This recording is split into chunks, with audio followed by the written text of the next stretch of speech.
Et bienvenue dans cette émission produite par Actu Plus 243, présentée par Deborah Martz-Kajingoulou. Dans cette émission, aujourd'hui, nous recevons pour vous Monsieur Patrick Wamanganda, qui est leader des jeunes. Directeur d'entreprise. Directeur d'entreprise, comme il vient de le dire. Et nous allons profiter pour commencer en lui disant bonjour. Bonjour madame. Vous venez de vous présenter comme étant directeur des entreprises. Pouvez-vous nous en dire plus? Oui, Patrick Kayombo Senga Wamanganda, ingénieur industriel des constructions, telle est ma formation, directeur général de la Générale d'assainissement, père de famille, et voilà. Donc je crois que c'est l'essentiel. Si vous voulez, acteur politique, voilà.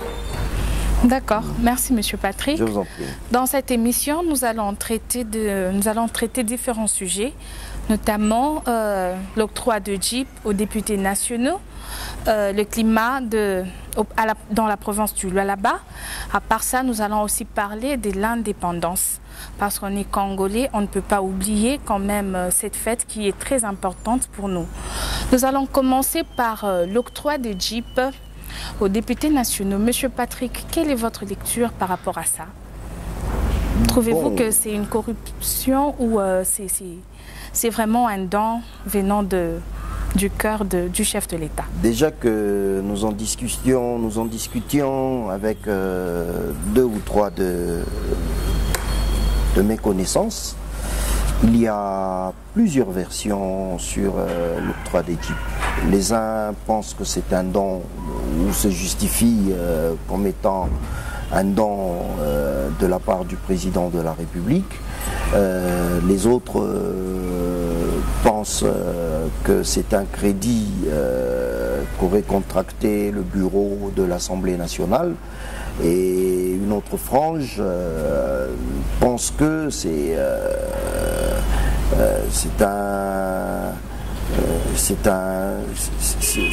un crédit auquel souscriront les députés nationaux. Bon, madame, je crois que peut-être s'offrir des véhicules à 54 000 $ aujourd'hui serait un peu une forme d'extravagance, de par les conditions dans lesquelles nous vivons, de par la situation que vit notre pays. Et donc,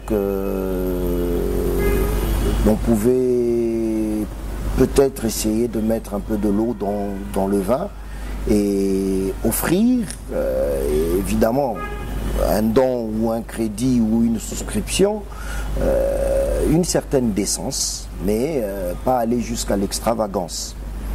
Et donc, un don de 54 000 $, je crois que c'en est trop. Un crédit de 54 000 $, mais la question est sur combien d'années, parce qu'il ne reste plus que quelques mois pour les députés, afin de rendre le tablier et que l'on puisse passer aux nouvelles élections législatives.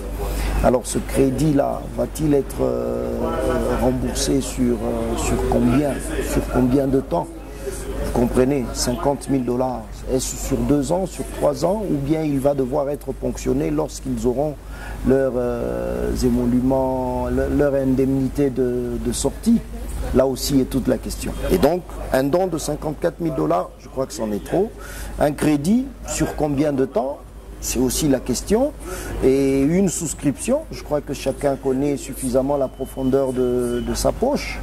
Et donc, on ne peut pas non plus interdire aux députés de vivre dans un certain confort et s'offrir un certain plaisir de la vie. Ce n'est pas mauvais que nos députés puissent aussi rouler dans d'aussi belles voitures. Monsieur Patrick, pensez-vous que ce soit une récompense pour les députés qui ont accepté à adhérer à l'Union sacrée, ou soit c'est... Comment vous interprétez ça? Est-ce une récompense parce qu'on a adhéré à la vision du chef de l'État qu'on doit être récompensé en ayant de Jeep?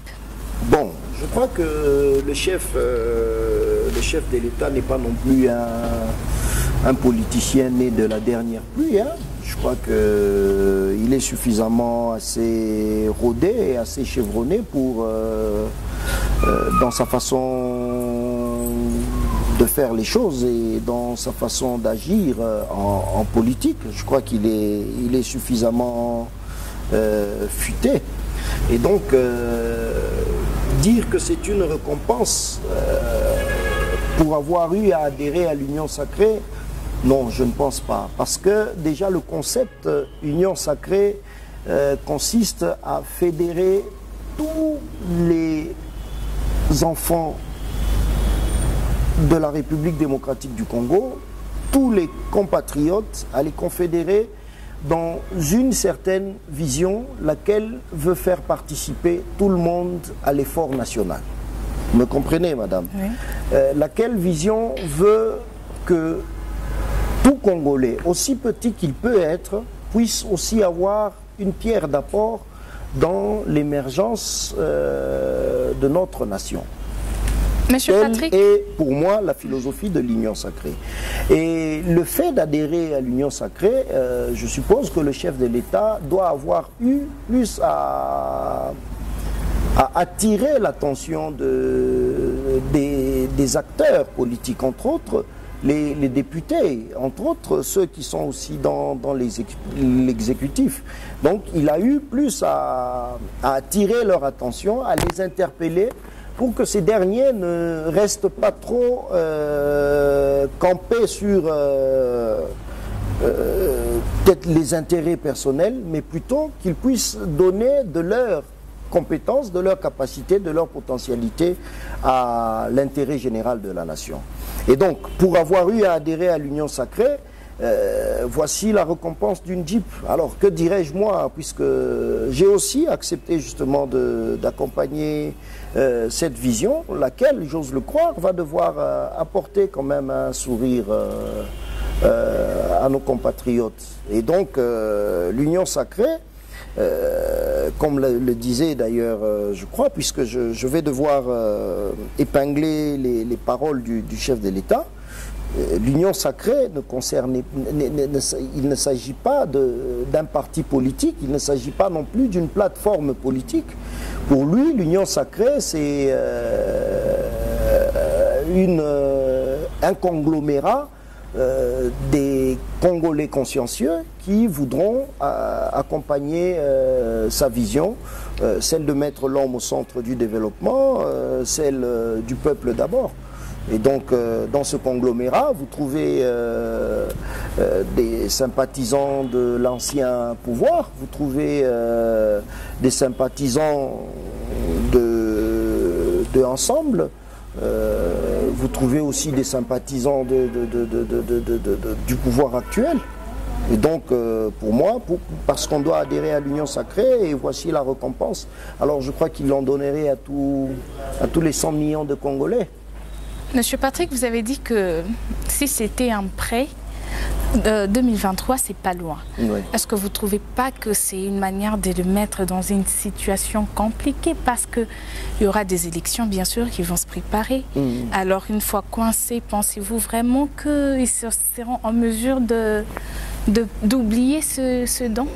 Ou ils seront obligés d'être bien du côté... Madame, je crois que je ne suis pas suffisamment assez mieux placé pour définir comment va se dérouler le remboursement de ce prêt, si jamais il s'agit de celui-ci. Et il existe dans notre pays des instances appropriées pour pouvoir faire suivre justement le fameux prêt et voir dans quelle mesure est-ce que les députés vont devoir restituer cet argent. Et si les banques ont accepté de faire ce prêt, et donc il y a sûrement eu quelques garanties qui émanent du bureau de l'Assemblée nationale. Et donc si par exemple un député n'est pas en mesure de rembourser ce prêt, Ça doit être sur ces émoluments que l'on doit devoir ponctionner l'argent nécessaire au remboursement, ou peut-être sur ces indemnités de sortie. Il reste encore combien de temps? Il y a 12 mois pour l'année prochaine. Il y a les indemnités qui sont 6 fois, je crois, le salaire, j'ose le croire. Et s'ils sont à 4 000, ça veut dire qu'ils sont facilement autour de... Ils partiront avec 24 000 $. 24 000 $, s'ils touchent chaque mois 4 000 $, sur 12 mois, ça fait 48 000 $.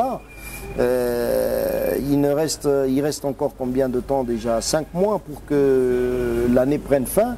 Donc on est autour de 20 000 $. S'il faut faire des petits calculs, donc la moyenne de gains de ces derniers gravite autour de 70 000 $, 80 000 $.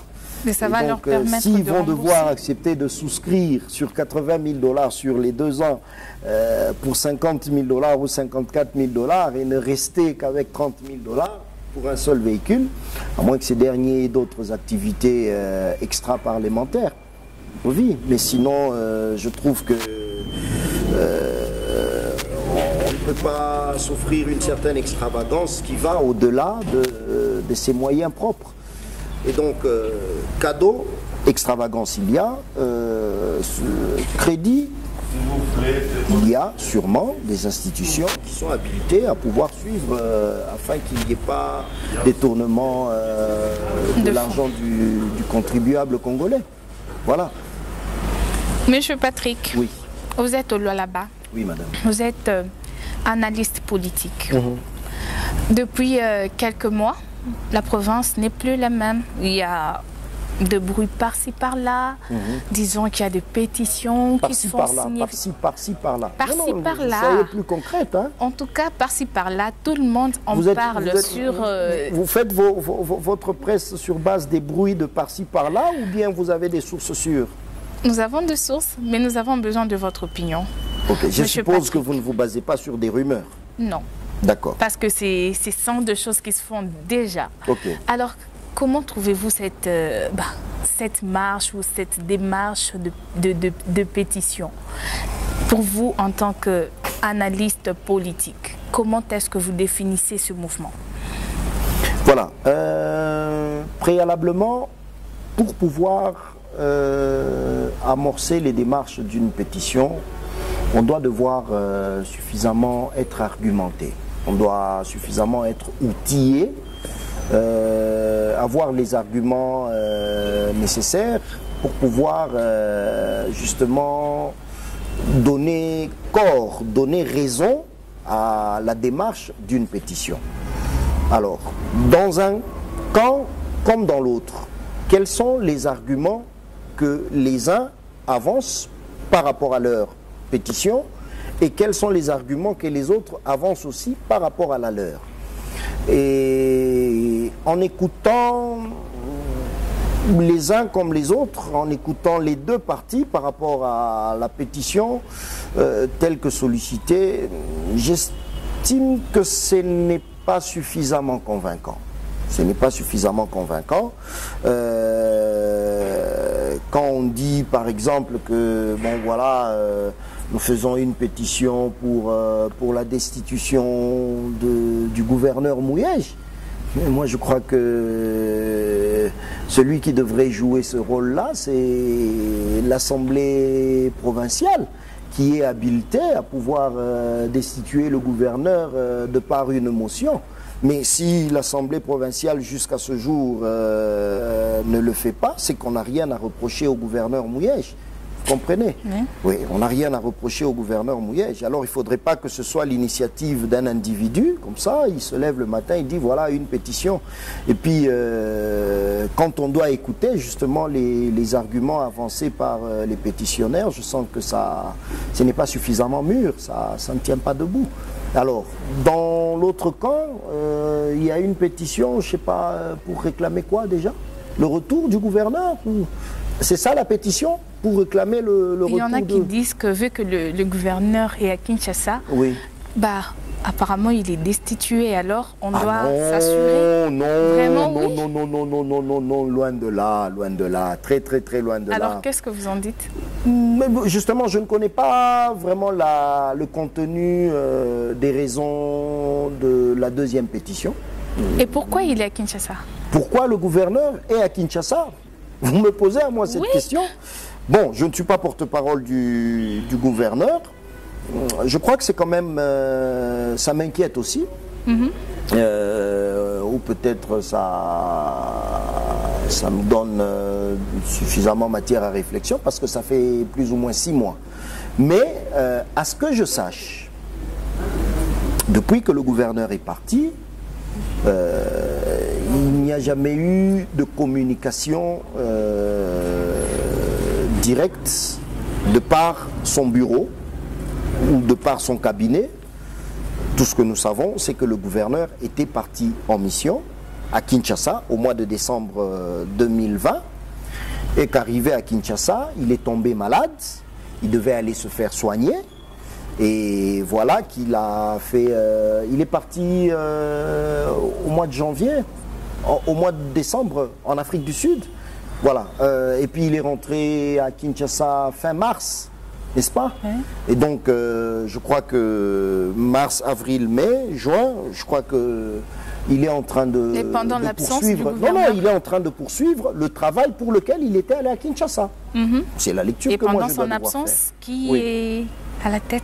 Oui, en l'absence du gouverneur, c'est le vice-gouverneur qui fait l'intérim. Mais il y en a qui disent qu'elle n'est pas vice-gouverneur, elle est gouverneur. Est-ce que vous avez entendu Madame Masuka déclarer aux médias ou de manière officielle comme ça que je suis maintenant gouverneur du Lualaba? Non, elle est vice-gouverneur et en l'absence du gouverneur, elle fait l'intérim, c'est normal. Vous voulez qu'elle fasse quoi? Qu'elle soit déclarée gouverneur? Ça c'est... Ou que le gouverneur est destitué? Par qui et par quels moyens? Quels sont les moyens juridiques pour destituer un gouverneur? Madame, vous êtes quand même assez mieux placée pour me donner une réponse à ça. Hein? Qui installe un gouverneur? C'est l'Assemblée provinciale. Oui. Donc c'est la porte par laquelle on devient gouverneur et c'est la porte par laquelle on arrête d'être gouverneur. C'est l'Assemblée provinciale. Alors que dit l'Assemblée provinciale du Lualaba? Le gouverneur est gouverneur, le gouverneur est absent de la province, il est parti en décembre en mission à Kinshasa, arrivé au cours de la mission, il est tombé malade, il est allé se faire soigner, voilà qu'il est rentré, il poursuit sa mission. Quand il va terminer sa mission, il va rentrer. Où est le problème? Monsieur Patrick, vous êtes leader des jeunes. Oui. Vous êtes analyste politique. Très bien, madame. Et qu'est-ce que vous pouvez dire alors à ces gens qui font de bruit par-ci, par-là? C'est inintelligent. Qu'est-ce que vous avez comme message? C'est inintelligent. Arrêtons de nous agiter. Arrêtons de nous agiter. Si déjà, scientifiquement, on vous dit qu'une feuille de plante devient verte par effet de la photosynthèse, parce qu'il y a X, Y facteurs qui entrent en jeu pour que la plante vive, pour que la feuille devienne verte, etc. Scientifiquement, ça se prouve, ça s'explique. On vous explique maintenant que le gouverneur est parti en mission à Kinshasa depuis le mois de décembre.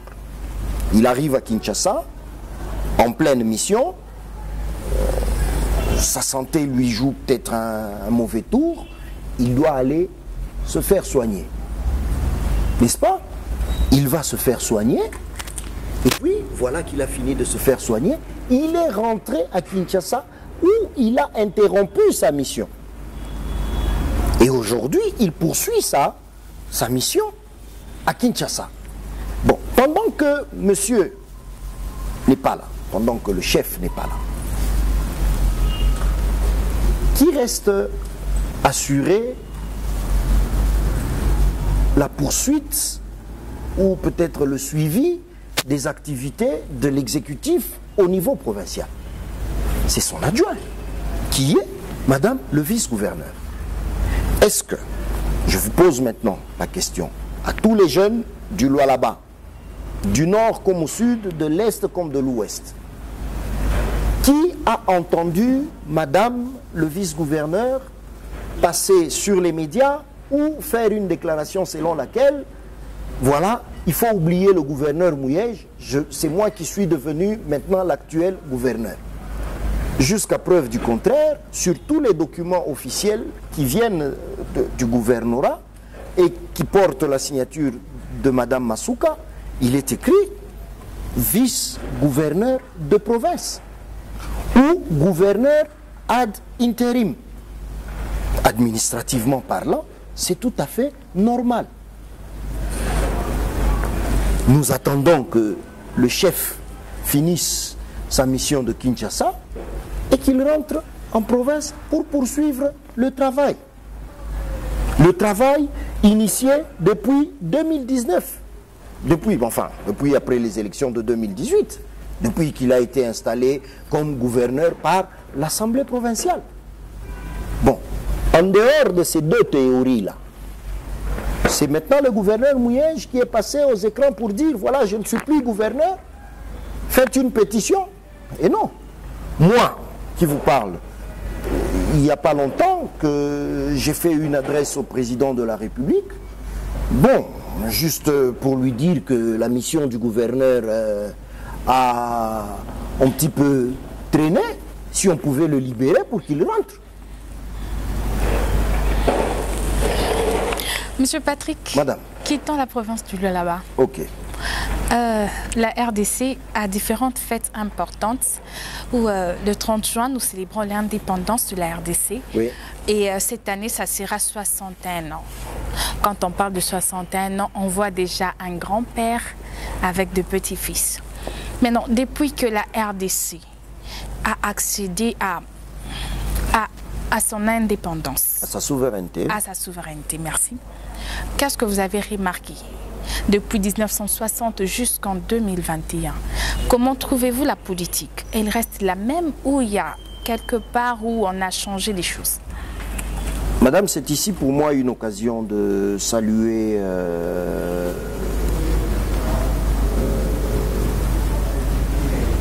l'engagement et surtout la constance et l'honneur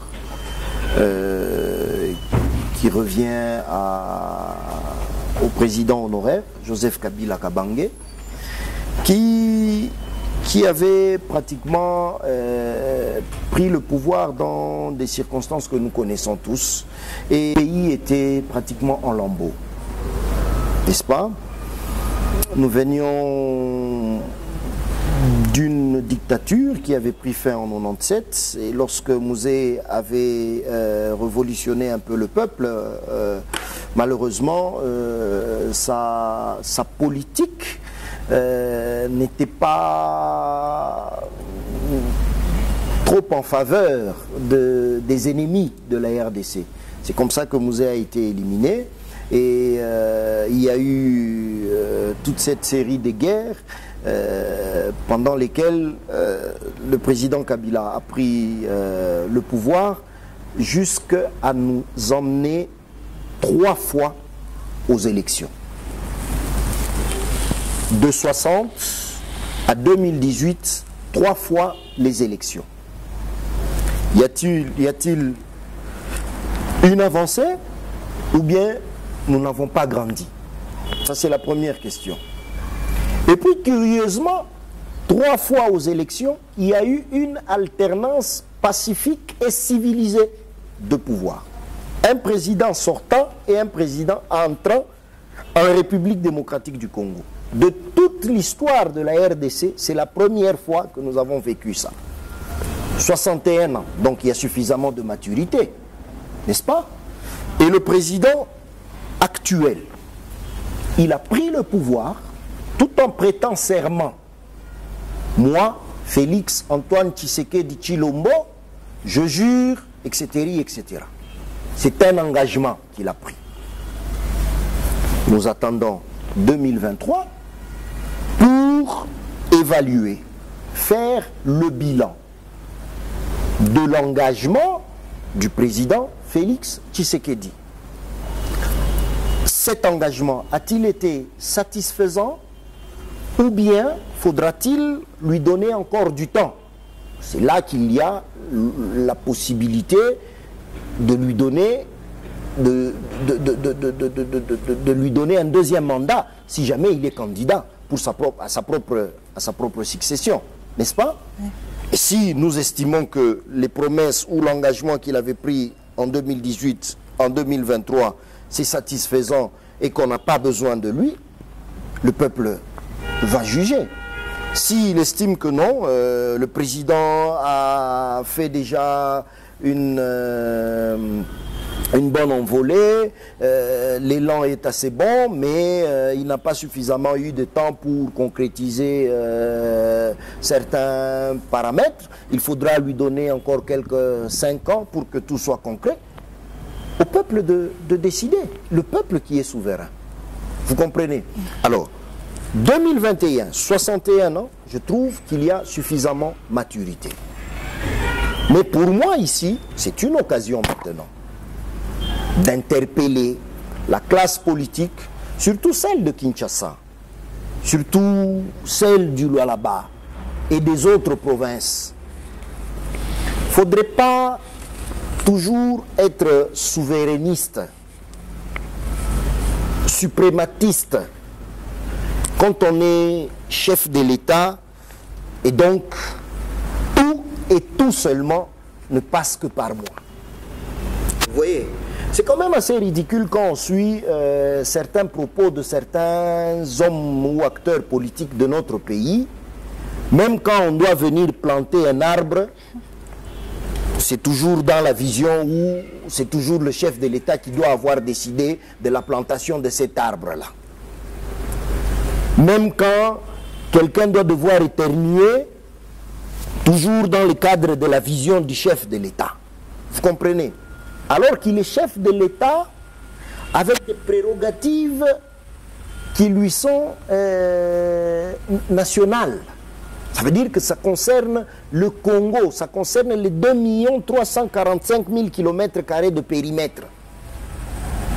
Et que pour les problèmes qui concernent les provinces, pour pouvoir le décharger, il y a maintenant les gouverneurs qui jouent le rôle, qui représentent le président dans les provinces, avec un pouvoir, je l'estime, assez limité, parce que de temps à autre, il faudra consulter la hiérarchie au niveau de Kinshasa. Mais la loi donne un certain spectre au gouverneur pour prendre les décisions nécessaires en termes de gestion de la province. Après les gouverneurs qui gèrent les provinces sont constituées de villes et de territoires. C'est ici aussi l'occasion de faire ressortir, de faire la promotion de maires de villes et des administrateurs des territoires qui gèrent les villes, qui gèrent les territoires. Malheureusement, comme j'étais en train de décrier l'attitude suprématiste, quand on est maire de la ville, c'est fini. On fait fi du reste des autres collaborateurs. Quand on est, je ne sais pas moi, ministre dans tel secteur, on fait fi de l'existence des autres collaborateurs. Alors que seul, on ne peut rien. Le Congo n'est pas constitué d'une seule intelligence. Il y a une diversité d'intelligence. Alors, pour moi, et j'ai toujours défendu cette option-là, après les gouverneurs, il y a les maires de ville et les chefs de territoire. Après les maires de ville, il y a les bourgmestres. Après les bourgmestres, qui sont les patrons de communes, les communes sont constituées des quartiers. Il faut que les bourgmestres aient des collaborateurs qui sont les chefs des quartiers. Après les chefs de quartier, on a les chefs des cellules. Après les chefs des cellules, on a les chefs de bloc. Après les chefs de bloc, on a les chefs d'avenue. Madame, je mets ma main à couper. Si dans notre pays, nous parvenons à appliquer une telle politique participative de tous, tout va changer de soi. Pourquoi? Parce que je vois mal, moi qui habite un quartier, je prends un quartier au hasard, le quartier latin, ici à Kolwezi, sur l'avenue, je ne sais pas moi, Wamanganda. Si nous allons poser la question au jour d'aujourd'hui à l'autorité urbaine, je crois qu'il lui faudra au moins 2 à 3 minutes pour pouvoir bien localiser cette avenue-là. Et quand on pose la question peut-être au bourgmestre, on dirait mais c'est de quel côté cette avenue? Alors que si il existait un collaborateur de l'autorité sur cette avenue, les problèmes de cette avenue seront résolus par les habitants de cette avenue. De par le principe de la rétention de 40% à la source. La Direction générale des recettes du Lualaba se poumonne à envoyer chaque fois des notes de perception de la taxe sur l'impôt foncier, ou je sais pas moi, un truc de ce genre-là. Mais ils n'ont jamais atteint ne fût-ce que 1% dans ces démarches. Pourquoi? Parce que les agents de la DERLU, quand ils arrivent sur une avenue pour percevoir ou peut-être pour vulgariser l'existence de cette taxe-là, ils y arrivent pendant les heures de service. À ce moment-là, ceux qui sont censés être les responsables des parcelles d'où doivent provenir la fameuse taxe, ils sont aussi au service. Et il n'y a personne. Et donc l'information n'arrive pas. Soit on trouve la femme de ménage, ou on trouve le jardinier. Bon, ce dernier doit quitter, peut-être que son patron n'est pas encore là, ou peut-être la façon dont on va lui transmettre l'information, ça ne sera pas de la même manière qu'il va aussi la retransmettre. Et donc, la DERLU connaît des échecs dans cette campagne de perception de l'impôt foncier parce qu'il n'y a jamais eu contact avec les concernés directs. Monsieur Patrick. Madame, j'y arrive. Mais s'il y a un chef d'avenue, il peut jouer ce rôle-là. Parce qu'il connaît tout le monde sur l'avenue. Et si le chef d'avenue, ce n'est pas à lui de percevoir cet argent, mais il arrive à persuader tout le monde de payer cette taxe-là, au nom, comme je dis, de la rétention d'un certain pourcentage d'argent sur l'entité territoriale décentralisée, qui est l'avenue, sur 50 parcelles ou sur 100 parcelles, à raison de 50 000 francs, on a 5 millions. Et si on doit retenir sur l'avenue 40%, on a 2 millions. Qu'est-ce qu'on fait de ces 2 millions sur l'avenue? On peut arranger la déventure, on peut curer les ouvrages d'assainissement. Qu'est-ce qu'on peut faire de ces 2 millions? On peut améliorer nos conditions de vie au point même de pouvoir, si par exemple il y a des têtes d'érosion, nous pouvons amorcer et prendre l'initiative de par nous-mêmes de pouvoir commencer à lutter contre ces têtes d'érosion. Parce que nous en avons les moyens et à la fin demander peut-être un soutien ou une assistance qui pourra émaner soit de la commune, soit du quartier, ou soit de la ville, ou peut-être même de la province. Mais aujourd'hui, quartier latin, c'est à plus ou moins 3 ou 4 kilomètres du bureau officiel du maire. Et le maire de la ville, n'est-ce pas, gère toute la ville. Donc les problèmes de cette avenue-là au quartier latin, il n'en a pas connaissance tout de suite. Parce qu'il n'existe ni des chefs d'avenue, ni des chefs de cellule, ni des chefs de bloc, ni des chefs de quartier. Et le bourgmestre est maître suprême sur toute l'étendue de la commune. Et les uniques collaborateurs qu'il a, ce sont juste ceux avec qui il partage le quotidien au bureau. Mais dans le quartier, même quand vous avez vu la mairie construire les bureaux de quartier, nous avons combien de quartiers ici à Kolwezi et on en a construit combien? Monsieur Patrick, vous comprenez? Oui, donc pour moi, 61 ans, s'il faudra aujourd'hui apporter un plus, que citoyen congolais, petit ou grand, puisse participer au développement de la ville. Comme ça, nous qui habitons les avenues, que l'on nous responsabilise de nous occuper de notre avenue. Que nous qui habitons les quartiers, qu'on nous responsabilise de nous occuper de notre quartier. Ceux qui habitent, je sais pas moi, les blocs, qu'on nous responsabilise de nous occuper de notre bloc. Tout en restant dans la ligne de conduite de la vision de l'autorité politico-administrative. Vous comprenez, madame? Monsieur Patrick, j'aimerais que vous fassiez un souhait à tous les Congolais et à tous ceux qui nous suivent pour cette fête d'indépendance, parce que nous sommes pratiquement à la fin. Oui, merci beaucoup.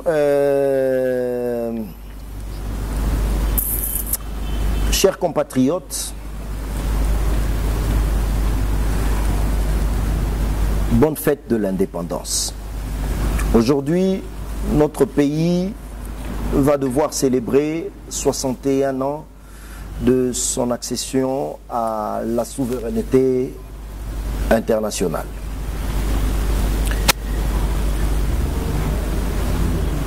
C'est pour moi ici une occasion de nous dire que ce pays est un bien commun et que ceux à qui nous confions la responsabilité de le diriger, qu'ils le fassent à bon escient. À nous, qui sommes le peuple souverain d'ailleurs, de leur apporter notre soutien, notre intelligence, le nécessaire dont ils ont besoin pour mener à bien les objectifs qui sont le bien-être de tous les Congolais. Et que ceux qui pensent être au pouvoir aujourd'hui retiennent ceci. Le monde a connu des grands tyrans, des grands dictateurs, des grands bourreaux, mais ils sont tous tombés, car seul le chemin de l'amour et de la vérité triomphe. Et donc, munissons-nous d'amour, soyons véridiques dans nos actes, aimons notre compatriote, notre contemporain, notre frère congolais, notre sœur congolaise, et donnons le meilleur pour que notre pays demeure grand et fort. Moi, je suis fier de la République démocratique du Congo et je suis fier d'être congolais. Et la meilleure façon à pouvoir l'exprimer, c'est à donner de mon intelligence, de toutes mes potentialités pour l'émergence de notre pays. Et vous aussi, vous pouvez le faire, et de la plus belle manière. Et ensemble, main dans la main, nous pouvons justement tenir encore très haut notre étendard et justement chanter à la gloire sur les toits du monde que nous sommes Congolais et la gloire de notre pays. Je vous remercie. C'est par ces mots touchants que nous mettons un point final à notre émission produite par ActuPlus 243, présentée par Deborah Marthe-Kajingoulou avec Monsieur Patrick Wamanganda. Ensemble, nous vous souhaitons une très belle journée et bonne fête d'indépendance chez vous. Abonnez-vous massivement et likez nos vidéos. Merci et à la prochaine. Bonne fête de l'indépendance.